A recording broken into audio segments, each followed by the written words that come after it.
నాకు ఇండస్ట్రీస్ రావాలి, అదే మరిగా ఇండస్ట్రీస్ని గౌరవిస్తాం. మీరు కూడా బాధ్యత తీసుకోవాలి.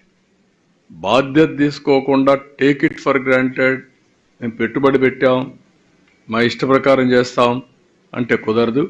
ఆ విషయం గుర్తుపెట్టుకోవాల్సిన హెచ్చరిస్తున్నా. ఈ రిపోర్ట్ వచ్చిన తర్వాత ఎవరు తప్పు చేసినా వాళ్ళని వదిలిపెట్టాం. Will punish them, no question of compromise on that. Even officers ఎవరైతే ఉన్నారో వీళ్ళు పీరియాడికల్గా వచ్చినటువంటి ఫైండింగ్స్ ఇచ్చారా, ఇస్తే యాక్షన్ తీసుకున్నారా, మళ్ళీ ఎందుకు వీళ్ళు రివ్యూ చేయలేకపోయారు, all lapses will study and then will take action. అది తీసుకుంటాం. అదే మరి కుటుంబాలు మాత్రం పూర్తిగా ఆదుకునే బాధ్యత గవర్నమెంట్ తీసుకుంటుంది. అదే మరి వాళ్ళని మేనేజ్మెంట్ని పే చేయమన్న కాంపన్సేషన్ వరకు మేనేజ్మెంటే పే చేస్తారు. అది వాళ్ళే ఇప్పటికే పే చేయించారు. 1 crore అయితే వాళ్ళే చెక్లు ఇచ్చారు, మొత్తం కూడా వాళ్ళే ఇస్తున్నారు. It is very clear. మళ్ళీ మీకు ఆసిలేషన్ లేకుండా I want to communicate to the people, వాళ్ళే పే చేస్తున్నారు. పే చేసిన తర్వాత ఏ విధంగా ఈ కంపెనీ కానీ ఇవన్నీ చేయాలో చేస్తాం. ఇక్కడ విశాఖపట్నంలో ఇంకొక ఫార్మా ఉంది, ఏదైతే పరవాడ దగ్గర, ఇక్కడ అచ్యుతాపురంలో ఇక్కడ ఒక ఫార్మా ఉంది. మోడల్స్ కూడా ఉన్నాయి దీంట్లో. అక్కడ డెవలపర్ ఉన్నాడు. ఇక్కడ ఏపీఐఐసి ఉంది, ఎస్సీజెడ్ నాన్ ఎస్సీజెడ్ ఉంది, కొన్ని మిక్స్డ్ ఉన్నాయి, కొన్ని ఐలా లాస్ ఉన్నాయి. ఇవన్నీ కూడా ఇంప్లిమెంటేషన్లో ఇంకా పగడ్బందీగా కొన్ని అఫ్లూయెంట్ ప్లాంట్స్ అన్నీ ఈ యొక్క ఎస్సీజెడ్కి మొత్తానికి ఒకటి ఉంది, కొంతమంది వాళ్ళు పెట్టుకుంటున్నారు.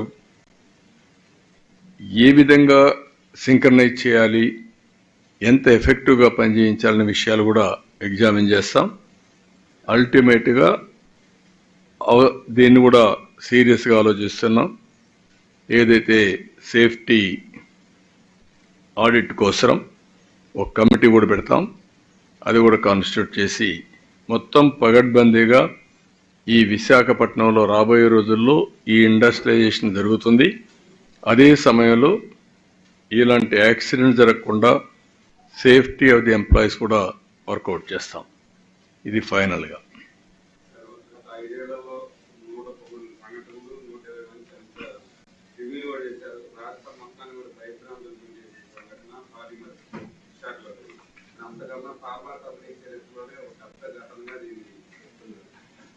మీరు గత గవర్నమెంట్లో చేసినటువంటి తప్పిదాలు ఈసారి ఎట్లా రివ్యూ చేయబోతున్నారు? ఇంకా పరబ్బందీగా ప్రమాదాలు జరగకుండా ఏం చర్యలు తీసుకునే అవకాశం?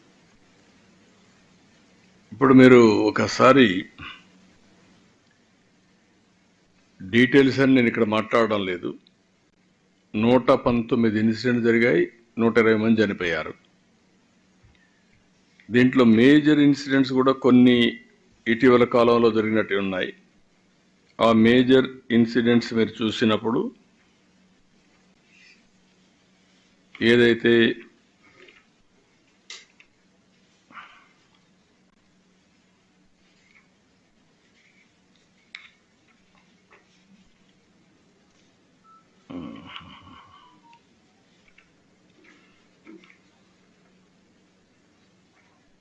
ఇరవైలో ఎల్జీ పాలిమర్ జరిగింది, అందులో 12 మంది చనిపోయారు. 20 మళ్ళీ హిందుస్థాన్ షిప్ యార్డ్లో జరిగింది, అందులో కూడా 11 మంది చనిపోయారు. లారస్లో కూడా ఒక యాక్సిడెంట్ జరిగింది. అదైనాక ఇప్పుడు జరిగిన ఒక ఇన్సిడెంట్ జరిగింది. ఇవి కాకుండా 2, 3 అయితే కంటిన్యూగా జరుగుతున్నాయి. మీరు చూస్తే జేఎస్పీసీలో స్మైలాక్స్ ల్యాబ్స్లో 2 చనిపోవడం, అది కూడా డిసెంబర్ 27, 2019. విజయశ్రీ ఆర్గానిక్స్లో ఒకరు చనిపోవడం, ఎవ్రీ 3 నెలలకు అట్లా 2020 మే 7న 12 మంది చనిపోవడం పాలిమర్లో. 2020 జూన్ 30 పరవాడలో బెంజిన్ గ్యాస్ లీక్ అయ్యి 2 చనిపోవడం. 2020 జూలై 13 పరవాడ జేఎన్పిసిసిలో అగ్ని ప్రమాదం ఒకరు చనిపోవడం. అదే మరి 2020 ఆగస్టు 1 హిందుస్థాన్ షిప్ యార్డ్లో 11 మంది. 21 సెప్టెంబర్ 21 అభిజిత్ ఫెర్రోస్లో గ్యాస్ లీక్. 21 డిసెంబర్ 29 రామ్కే ఫార్మాసిటీలో టాక్సిక్ గ్యాస్ లీక్ అయ్యి 2 చనిపోవడం. 21 డిసెంబర్ 25 పరవాడ ఫార్మా కంపెనీలో గ్యాస్ లీక్ అయ్యి 2 చనిపోవడం. ఇలాంటివి కంటిన్యూగా మీరు చూస్తే ఎవ్రీ 3 నెలలకు ఒకసారి యాక్సిడెంట్ జరుగుతున్నాయి. దానిపైన ఇచ్చిన కమిటీ కూడా ఎల్జీ పాలిమర్స్ అయిన తర్వాత కమిటీ వేయడం, దానిపైన ఆ కమిటీ వేశారు కానీ యాక్షన్స్ అన్ని నామమాత్రంగా ఒక జీవో ఇష్యూ చేసి వదిలేయడం, అంటే నిరంతరం జరుగుతూ ఉంటే దీన్ని ఫుల్ స్టాప్ పెట్టలేకపోయారు. ఇప్పుడు ఎట్టి పరిస్థితుల్లో ఫుల్ స్టాప్ పెడతాం. ఆల్ ఇండస్ట్రీస్ చెప్తున్నా నేను క్లియర్గా, you must have a SOP. చాలా క్లియర్గా మీరు రెడ్ జోన్ ఇండస్ట్రీస్ అన్ని ఫోకస్ చేయాల్సిన బాధ్యత మీ మీద ఉంది. ఒకసారి రివ్యూ చేసుకోండి మీరు మీ ప్రొసీజర్స్ అన్ని. వన్స్ మీరు రివ్యూ చేసుకున్న తర్వాత ఇలాంటి సంఘటనలు పునరావృతం కాకుండా చేసే బాధ్యత మీది. ఆల్ ఇండస్ట్రీస్లో ఉండాలి. Particularly more focus on red జోన్లో ఇలాంటి ఇండస్ట్రీస్, రెడ్ కేటగిరీ ఇండస్ట్రీస్లో మీరు పెట్టాల్సిన అవసరం ఉంది. రెండోది మా డిపార్ట్మెంట్ కూడా నేను ఈ రిపోర్ట్ వస్తానే, రిపోర్ట్ రావడం ఒక యాంగిల్, డిపార్ట్మెంట్ కూడా ఒక ఎక్సర్సైజ్ చేయాలి. There is a data. 5 సంవత్సరాల్లో రాష్ట్రంలో ఎన్ని యాక్సిడెంట్లు అయినాయి, ఎక్కడెక్కడ ఫెయిల్ అయ్యాం, ఎంతమంది చనిపోయారు, అవన్నీ ఏ విధంగా స్ట్రీమ్ లైన్ చేస్తాం, డిపార్ట్మెంట్ రివ్యూస్ కూడా ఏ విధంగా చేస్తున్నాం. అదే సమయంలో స్ట్రిక్ట్గా ప్రతి ఒక్క వ్యక్తికి కూడా మేము చేసే సిస్టమ్స్ కానీ, ఆ సిస్టమ్స్లో వీళ్ళు ఇన్స్పెక్ట్ చేసిన రెగ్యులేటరీ అథారిటీ వచ్చినప్పుడు ఇచ్చినటువంటి రికమెండేషన్స్ అన్నీ ఎగ్జిక్యూట్ చేశారా లేదా, అమలు చేశారా లేదా, చేయకపోతే వాళ్ళపైన ఎట్లా యాక్షన్ తీసుకోవాలి, ఇవన్నీ చేసి యాక్సిడెంట్స్ అనేటివి వీలైనంత వరకు తగ్గించడం. జీరో అనేది వీలు కాదు కానీ వీలైనంత వరకు తగ్గించడానికి అన్ని ప్రయత్నాలు చేస్తాం.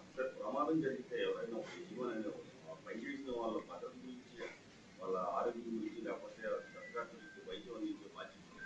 కానీ ఎక్కడూ లేని విధంగా ఒక యజమాని కార్యక్రమం వెనకలే ఉన్న గొప్ప ఈ మధ్య కొన్ని జరుగుతున్నాయి. నేను అవి మాట్లాడడం లేదు, కుట్ర ఉందా లేదా అని కూడా. ఎందుకంటే గుడ్డగాల్చి ముఖాన్ని పారేసి తుడుచుకోమంటున్నారు. వీళ్ళే వచ్చి క్రిటిసైజ్ చేస్తారు, వీళ్ళే చేస్తారు. నేను I'm very clear. Law and order maintain చేయడంలో ఎప్పుడు కూడా తెలుగుదేశం కానీ ఇప్పుడుండే ఎన్డీఏ కానీ వెనుకపోయే సమస్య ఉండదు. మీరు అన్నట్టు ఎవరైనా కుట్రలు చేసినా ఆ కుట్రలు కూడా ఎక్కువ రోజులు సాగవు. ఏది ఏమైనా ఇటీవల జరిగే సంఘటనలు ఒక్కోసారి నాకు కూడా అనుమానం వస్తుంది. అంటే వారసత్వంగా వచ్చిన లెగసీ ప్రాబ్లమ్సా, లేకపోతే అటు ఇండస్ట్రీ కానీ ఇటు అడ్మినిస్ట్రేషన్ కానీ స్లాగ్నెస్కి వెళ్ళిపోయారా, దానివల్ల ఇంకా రికప్ కాలేకపోతున్నారు, లేకుంటే ఇవన్నీ యాక్సిడెంట్స్ అంటే మామూలు అయిపోయినాయి అనుకుంటున్నారా, నాకైతే అర్థం కావడం లేదు. దీనికి పరాకాష్ట నిన్న జరిగింది. మేనేజ్మెంట్ రాలేకపోయారు ఇక్కడికి. వాళ్ళకు డిఫరెన్సెస్ ఉండొచ్చు కానీ ఆయనకు సోషల్ రెస్పాన్సిబిలిటీ ఉంది. I can go very firmly, కానీ రెండు కూడా నేను బ్యాలెన్స్ చేసుకోవాలి కాబట్టి ఆలోచిస్తున్నా.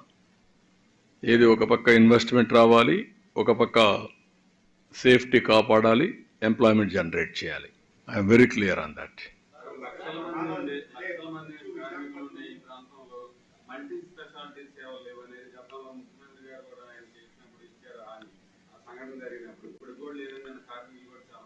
అంటే రెండు ఉన్నాయి. ఒకటి ఇక్కడ కావాల్సినటువంటి ట్రామా సెంటర్ కానీ లేకపోతే బర్న్